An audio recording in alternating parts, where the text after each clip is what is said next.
Hey gang, what's going on? Welcome back to the channel, Football Therapy, and with me, your host Jan, and welcome back to the studio, outside Stamford Bridge, bustling with silhouette people, and if you look closely, real people. If that's you, don't sue me. Welcome back to Chelsea News, of course, the Near Daily series here on the channel where I reflect on what's being said about Chelsea Football Club, giving you my opinion, more importantly, asking for yours. What fun we had yesterday watching Paris Spurs Jermaine get knocked out. I'm sure I could do better than that joke, as well as Spurs themselves and Antonio Conte's, implosion has seemingly begun at Tottenham. Great fun! Lovely stuff, and we are here to enjoy it, though not here to talk about that today. Manchester United apparently keeping tabs on Tammy Abraham, Chelsea Academy graduate Roma centre forward that we have a buyback clause on. Apparently Eric Ten Hag has put him on his summer wish list. We're going to talk about that, look at some stats, and figure out, is this really la solution? We'll also talk about some words from Enzo Fernandez about Chelsea and the manager, as well as Kai Havertz. Lots to get into, so please consider showing your appreciation or enjoyment of my content by simply dropping a like on the video, and if you want to subscribe, you are certainly welcome to do so, and hit the bell. Right! Before we talk about the words from Enzo and Kai Havertz that are telling, we're going to speak about Tammy Abraham, because Fabrizio Romano has reiterated the fact how Chelsea have, of course, a £71 million buyback clause, which is activated in but a few months, if not weeks, depending on how you want to view it. Of course, we sold him for £34 million, so this would be more than double than what we've sold him for. Now, Tammy has since gone to Roma, had an excellent first breakout season, scoring a decent amount of goals, but just being sort of a figurehead, this like number 9, sort of a little bit of an icon. They said is it Roma as well, said the number 9 shirt is cursed, or is that Milan with Giroud? I think it might be Milan. Anyway, point being, Roma, they all bloody loved Tammy Abraham, and really, really great scenes to see them all, in Rome chanting his name last season. He's gone off the boil a bit this season. Now, people ask, well, Chelsea might need a striker. Lukaku don't want to come back. I know it's like, you need goals, you talk about strikers, don't you? And here we are. Of course, we've got David Datro Fofana. I think there is a strong chance he will go on loan. Of course, we've got Armando Broja. He will stay. Chelsea like him. And Aubameyang, I believe, will go as well. So, Chelsea will get a striker. Now, of course, we've been linked with the likes of Victor Osimhen for a gargantuan amount of money. He will cost over 100 million big ones. And of course, the big man over at Napoli is De Laurentiis is incredibly hard to negotiate with. He's like the Daniel Levy of Italian football. And speaking of Daniel Levy, Harry Kane might also be available in the summer for purchase. And Harry Kane, Captain Harold Kane, you obviously love Tottenham, goal scoring record now, and very, very proud to have that, but I want to go win trophies, and I'm not going to do it here. So, Kaza, hot dog, I'd have him at Chelsea. You bet your bottom dollar I'd have him at Chelsea. Other throwaway one-line expressions. Look, he might be 30, but Harry Kane does give me Lewandowski, Karim Benzema vibes, that he will be playing well to like 34, 34 years old. How old is Harry Kane? He's 30, isn't he? He's got to be 30. He's older than 30, I don't know. He's 29! I mean, he's 30, but, he'll be 30 as the season starts. 3+1 deal. 3+1. Come on, Hazard. Come on, Hazard. Look, think about it. And Harry Kane, he's not going to City now, right? Because they got Haaland and Julian Alvarez. I'd love him, by the way, but I don't think that's going to happen. So Harry Kane probably will go to Manchester United. That will be an easier move for him to make from Spurs in terms of tarnishing his Tottenham Hotspur legacy. Of course, going to Chelsea wouldn't be as bad as going to Arsenal. My brain froze then. But yeah, it depends if they want to get him. The thing is with Harry as well, he is happy to sign, well, I'm assuming this, but he signed like an incentive-based contract with Tottenham. The reason why he makes so much money there is because he scores the goals. I've always used him as an example of how I would like Chelsea to structure, the contracts like that. And we've since looked to do that, except had we not scored, had we not signed, or looking to sign Victor Osimhen for silly money.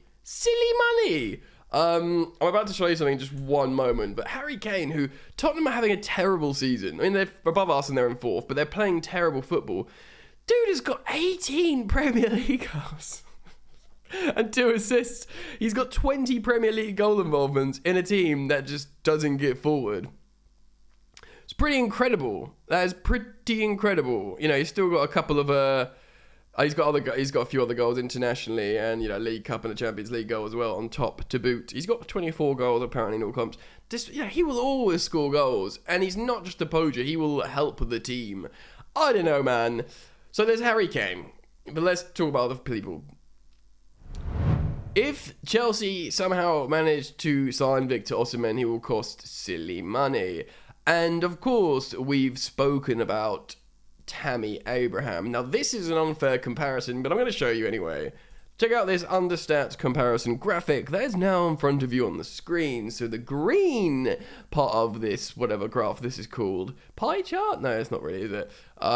Is Tammy, and Victor is the blue. Now you can look at these metrics. Tammy is actually stronger in expected assists per 90 and key passes per 90 significantly, but it depends what you want from a striker. If you want goals per 90, you would want Victor Osimhen, who's basically on a goal per 90, where Tammy this season has been 0.32. Now 0.32 is bad, but it's not the worst you've ever seen. You can imagine Kai Havertz is a lot less than that. But really, if you're going to have a number 9 playing for Chelsea, even if he's not an insane, prolific number 9, you want 0.5 above, really, don't you? A goal every other game. Because that's what you're probably going to be paying them high wages for. And of course, if Chelsea bring back Tammy Abraham, he will cost £71 million with the first refusal offer from, the buyback clause. Whereas Victor Osimhen would probably cost £110 million. But many of you would say the extra £40 million is worth it for Osimhen. Maybe. But maybe not. Because, just because a guy is free scoring in Italy at the top of Serie A doesn't mean he's just going to come back to the Prem and bang in this Chelsea side, cough, cough, Romelu Lukaku. Now, Tammy Abraham has played in this Chelsea side relatively successfully. 15 non-penalty Premier League goals in his debut season. Granted, playing maybe a little bit more gung-ho Frank Lampard football, but that's pretty good. Yes, he went on massive cold spells, but if he was taking penalties as well, not saying that he would do, say he scores 4 penalties in a season, 19 Premier League goals would have been great. I'm sure I've said this before on the channel. He links up play well, he's tall. Tammy's not that slow. Manchester United are looking at Harry Kane and they're looking at Tammy Abraham. Chelsea have a buyback clause for Tammy Abraham. Maybe we could try for Harry Kane. Though, like I've said,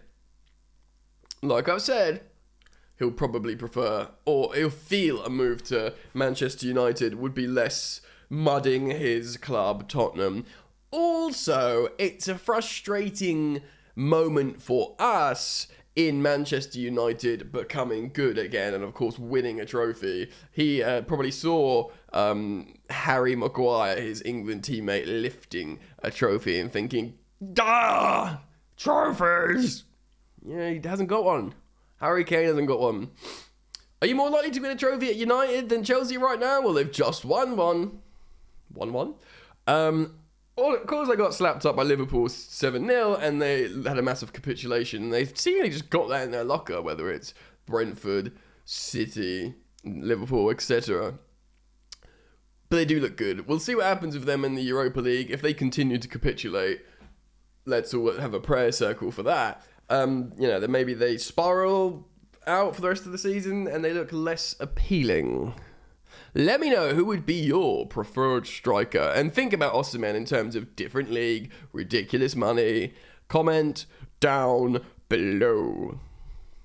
Alright, I want to finish and talk about an article here from Football.London, written by Bobby Vincent, Enzo Fernandez and Kai Havertz agree on an important Graham Potter sack decision at Chelsea. Now, I speak about this because people are wondering how the players feel. There was conflicting reports that Chelsea players are, they're feeling good, they're backing the gaffer, and then some of them saying, "Oh, but does the manager have the cojones to navigate us out of this just really difficult scenario?"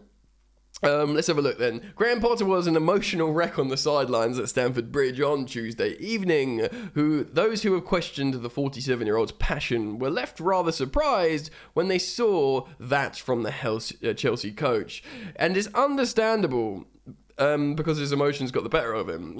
He does care. The Blues went into the second leg trailing 1-0 to Dortmund. Of course, we lost in Germany a few weeks before. Chelsea, in typical style this season, dominating the opening exchanges, albeit with a spell of Dortmund controlling in there as well. But they were unable to break down the deadlock. However, 2 minutes before halftime, Sterling scores that goal to send Stamford Bridge into ecstasy. That's how it stayed until the teams hung on the tunnel. At halftime, Chelsea, though, started the second half chasing a goal, super aggressive, something that spurred on the deafening home support. Chelsea were awarded a penalty, of course. Havertz steps up, the encroachment, and then does the retake. 2-0 up. Potter couldn't face the second attempt from Havertz. Quote, "I watched the first penalty and it didn't work so well, so I thought I'd look at the floor and wait for the crowd to make a noise," which thankfully they did. Yes, he does care. And you can tell emotionally it was fever pitch. At that point, I can't do anything. It's up to Kai, and of course his testament to his personality to convert that, at the highest level. So there has been questions about Potter and his future, understandably so, given the cutthroat nature of football management, and also Chelsea have been very bad. That can't be removed in the wash. There have been questions and speculations that the player have lost the faith in the coach. Sorry, I didn't mean to sniff so loudly into the microphone there. Tuesday evening game, though, proved a complete opposite. Those players were 100% behind Potter, going by the performance against Dortmund. They would run through fire for him. Okay, dramatic and theatrical, but fair enough. So Enzo Fernandez came out and spoke to the media after the game and called for Potter to be given everyone's full support. The Argentina international still trusts the head coach and spoke about how there is a great feeling. So Enzo said this. Excuse me. "We're going to be staying on the path, and we hope things can carry on improving," Chelsea's record signing said. "It was a great plan from our coach for this game. We had to trust the team could do it. We had more people running in behind and many people working at the back. We just had to do our jobs and follow that game plan," which we absolutely did. And of course, Kai Havertz came out and spoke about Graham Potter as well. He was actually asked about this, so he didn't, he responded to a question. And Kai Havertz said this. He said, "We have hundreds of coaches in England who think they know better than him," Havertz said to BT Sport. "We know he's a big manager for us." He's basically said, I saw this interview saying, "Look, we see all these coaches and people criticize and say this, but we see what's going on behind the scenes. And of course, these players have all been coached by different... They're not just a random bunch of kids who are like, oh, he's nice, he knows what he's doing. These guys come from a collection of different leagues, different countries, of which they've all been coached by different levels of great coaches. You think of Kante, people like Kante, people like Kovacic, Milan, Inter, different top managers at Chelsea, Real Madrid, Man City. Sterling's been coached by Pep Guardiola and has come out speaking positively. So these guys clearly endorse what's going on, but Chelsea, no matter all of this, you just need results. You just need results. That's all that matters. So, I'm very keen to read the comments on this video. Please do express your thoughts, feelings, opinions, and emotions down there, and your musings. And let me know about striker. Do you think we really need one? Who would be your choice? Who would be worth it? Thanks for dropping like on video and subscribing should you want to, because you are welcome.